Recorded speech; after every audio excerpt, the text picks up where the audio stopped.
काली हो कोइलिया तोहर बोली सुंदरी ऐसन बिरिदा बनवा छोड़ी के कहवा चललू अकेल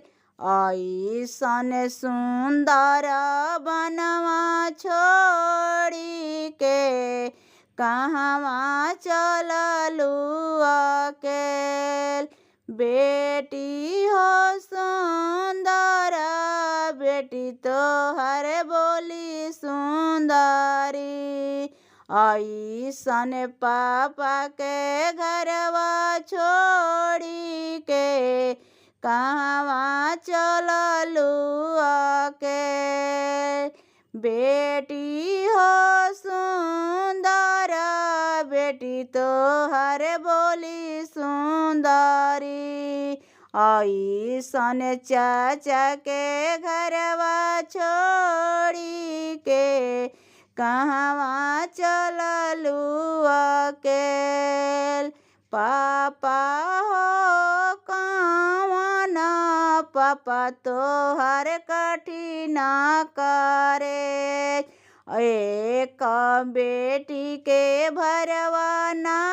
सहला हो दिहला डरिया चढ़ाई पापा हो कौन पापा तोहर कठिन करे एक बेटी के भरवा ना सहला हो दिहला डरिया चढ़ाई चाचा हो तोहर कठिन करे एक बेटी के भरवा ना सहला हो दिहला देशवा के दूर एक बेटी के भरवा ना सहला हो दिहला डरिया चढ़ाई भैया हो कौन भैया तोहर कठिन करे एक बहिन के भरवा ना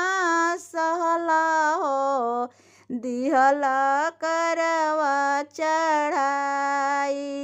काली रे कोइलिया तोहर बोली सुंदरी ऐसन सुंदर बनवा